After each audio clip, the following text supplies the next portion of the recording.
Sepakat semua ahlus sunnah wal jamaah tanpa ada satupun perbedaan bahwa semua ahlus sunnah wal jamaah yakin dan percaya akan kedatangan Imam Mahdi. Tidak ada satupun dari kalangan ahlus sunnah yang menolak tentang kepastian kedatangan Imam Mahdi. Jadi kalau ada kelompok yang tidak yakin dan tidak percaya dengan datangnya Imam Mahdi, dia bukan ahlus sunnah wal jamaah. Jadi Imam Mahdi ini kedatangannya sudah diberitakan oleh Nabi kita Sayyiduna Muhammad sallallahu alaihi wasallam melalui hadis-hadis mutawatir.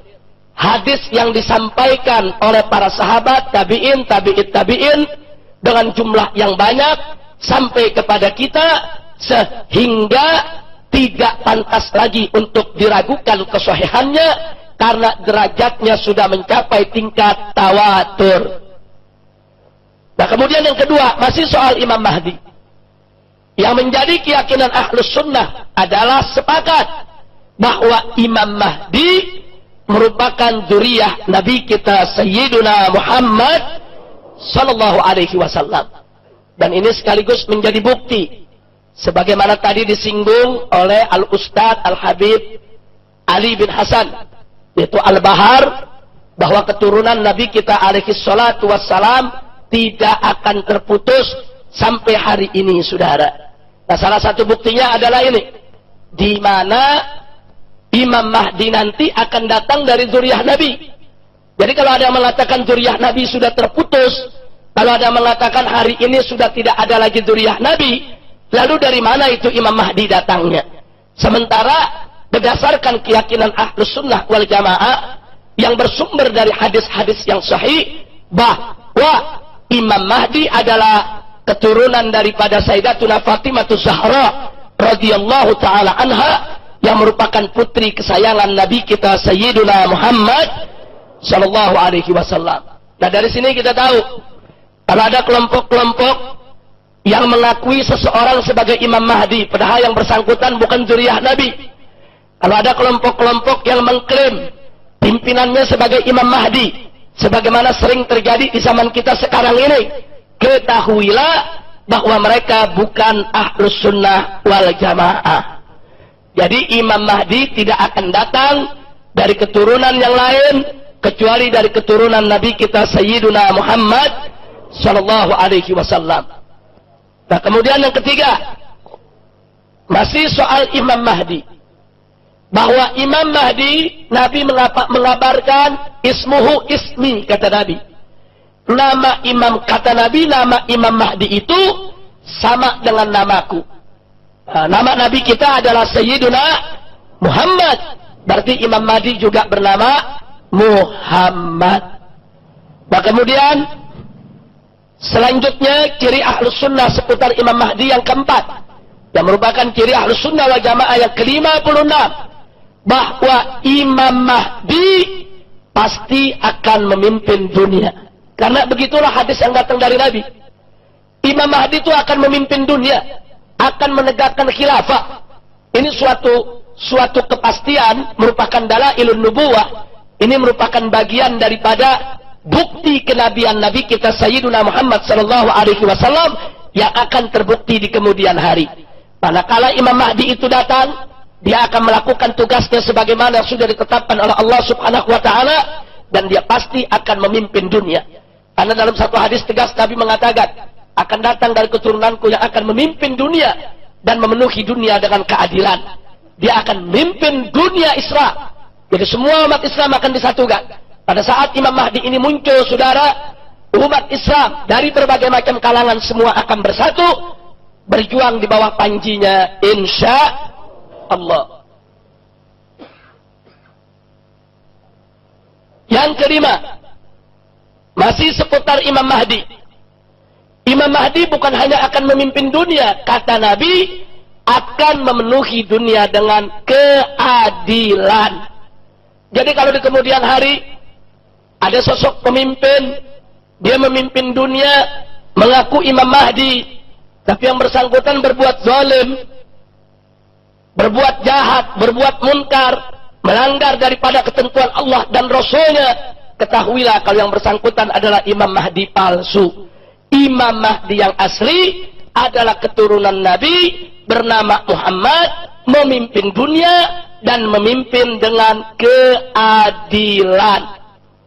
Nah, adapun yang keenam, beriring dengan itu bahwa Imam Mahdi nanti akan menegakkan khilafah dan menerapkan syariat Islam. Makanya kalau saya ditanya, apakah khilafah akan tegak? Apakah syariat Islam itu akan berlaku? Saya berani menjawab, khilafah pasti akan tegak. Syariat pasti akan berlaku di atas muka bumi. Loh, kenapa saya berani katakan pasti? Karena yang ngabarkan Nabi. Allah sudah nyatakan dalam Al-Quran, faqala ta'ala, wa ma yantiqu 'anil hawa in huwa illa wahyu yuha. Tidaklah Nabi Muhammad sallallahu alaihi wasallam itu mengucapkan sesuatu dari hawa nafsunya, melainkan apa yang beliau sampaikan, yang beliau ucapkan merupakan wahyu yang diwahyukan oleh Allah kepadanya. Jadi kalau ini sudah merupakan bagian dari wahyu Allah, maka itu merupakan suatu kepastian. Jadi khilafah pasti akan tegak, cepat atau lambat. Syariat Islam pasti akan berlaku, cepat atau lambat. Hanya soal kapan waktunya, wallahu a'lam. Tapi soal kepastiannya pasti akan terjadi. Kenapa? Karena sudah dikabarkan oleh Nabi kita Sayyiduna Muhammad sallallahu alaihi wasallam. Nah, ini ciri Ahlus Sunnah seputar Imam Mahdi. Nah, saudara, satu lagi yang perlu saya tambahkan, tidak ada keyakinan di kalangan Ahlus Sunnah kalau Imam Mahdi itu pernah lahir di beberapa abad yang lalu. Nah, ini sekedar untuk membedakan. Karena di kalangan mazhab Syiah umpamanya, mereka meyakini Imam Mahdi itu sudah lahir, yaitu imam yang ke-12 dari mereka. Hanya semasa kecil sang imam ini hilang, diletakkan, ditempatkan oleh Allah di suatu tempat entah di mana, yang nanti di akhir zaman akan dikembalikan oleh Allah ke dunia. Nah, ini keyakinan semacam ini di tengah masyarakat memang ada. Ini adalah keyakinan dari kalangan mazhab Syiah. Nah, tentunya di sini saya tidak jadikan majelis ini untuk memperdebatkan perbedaan-perbedaan pendapat semacam ini. Saya hanya ingin memaparkan mana yang menjadi keyakinan Ahlus Sunnah wal Jamaah. Jadi kalau keyakinan ada mengatakan bahwa Imam Mahdi adalah imam yang ke-12, sudah lahir, sekarang disimpan oleh Allah di satu tempat, nanti akan diturunkan, didatangkan oleh Allah untuk memimpin umat manusia, itu bukan pendapat Ahlus Sunnah wal Jamaah. Nah, ini saya perlu tekankan. Tanpa harus kita memperdebatkan itu keyakinan daripada kalangan orang-orang Syiah, itu hak mereka untuk berkeyakinan. Kita boleh saja untuk mendiskusikannya dengan mengeluarkan argumentasi, tapi dengan tetap menjaga akhlak dialog, etika dialog, tidak mudah saling mengkafirkan atau saling menyesatkan. Nah, saya di sini hanya ingin memaparkan inilah ciri Ahlus Sunnah wal Jamaah yang berkaitan dengan Imam Mahdi. Nah, karena itu di sini saya ingin ingatkan, andai kata di antara kita besok ada yang mengalami datangnya Imam Mahdi, dan Anda lihat cirinya percis seperti yang disampaikan oleh Nabi melalui hadis-hadisnya, jangan Anda pernah ragu untuk membaiatnya. Sampai-sampai Nabi sudah kasih kabar, kalau kalian hidup mendapatkan Imam Mahdi datang, walaupun kalian harus merangkak, datang, temui, berikan baiat. Jadi jangan ragu-ragu. Kalau suatu zaman, entah kita yang mengalami, anak kita, atau cucu kita, berikan amanat kepada mereka. Kalau kau suatu saat bertemu dengan Imam Mahdi, sesuai dengan ciri yang sudah disampaikan oleh Nabi dari segi namanya, dari segi keadilannya, dari segi keturunannya, dari segi kepemimpinannya, dan ciri-ciri yang lainnya. Walaupun harus merangkak, temui, berikan baiat. Kalau ingin selamat dunia akhirat, berikan baiat kepada Imam Mahdi, karena dialah imam terakhir yang diutus oleh Allah Subhanahu wa Ta'ala untuk memimpin umat manusia.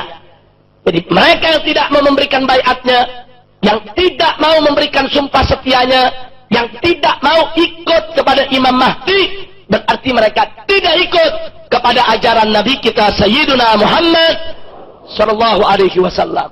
Ini yang perlu saya sampaikan, saudara. Ini hanya sekian banyak, ini hanya setetes dari sekian banyak jalan untuk mencoba membuka jalan bagi kedatangan Imam Mahdi yang kita cintai, saudara. Artinya, kalau Imam Mahdi sudah datang, tidak ada organisasi, tidak ada madhab, tidak ada firaq. Semuanya harus ikut kepada Imam Mahdi, saudara. Tidak ada FPI, tidak ada NU, tidak ada Muhammadiyah. Kalau Imam Mahdi sudah datang, berikan loyalitas kita kepada sang imam, bukan kepada organisasi, bukan kepada kelompok, bukan hanya kepada guru kita saja. Tidak, berikan totalitas, sumpah setia, dan kesetiaan kita kepada Imam Mahdi yang sudah diberitakan oleh Nabi kita Sayyiduna Muhammad sallallahu alaihi wasallam. Tapi hati-hati, di zaman sekarang banyak orang ngaku-ngaku Imam Mahdi. Saudara, jangankan yang bukan turunan Nabi, yang turunan Nabi saja nggak bisa seenaknya ngaku Imam Mahdi, saudara. Sekarang kadang-kadang yang keturunan yang nggak jelas ngaku Imam Mahdi. Nah, ini lebih kacau lagi, saudara. Jangan, saudara. Imam Mahdi punya ciri, ada ciri-cirinya. Silakan Anda baca, banyak sekali di kalangan Ahlus Sunnah wal Jamaah kitab-kitab yang khusus bicara tentang Imam Mahdi. Insya Allah nanti di majelis kita sekali waktu kita bicara khusus Imam Mahdi, kita buka cirinya satu persatu. Ada puluhan ciri, saudara. Jadi dari ciri itu kita tahu, kalau sang imam ini datang, kita bisa lihat, oh cirinya begini gak? Cirinya begini gak? Cirinya begini gak? Kalau cocok, dia Imam Mahdi. Kalau tidak cocok, dia bukan Imam Mahdi.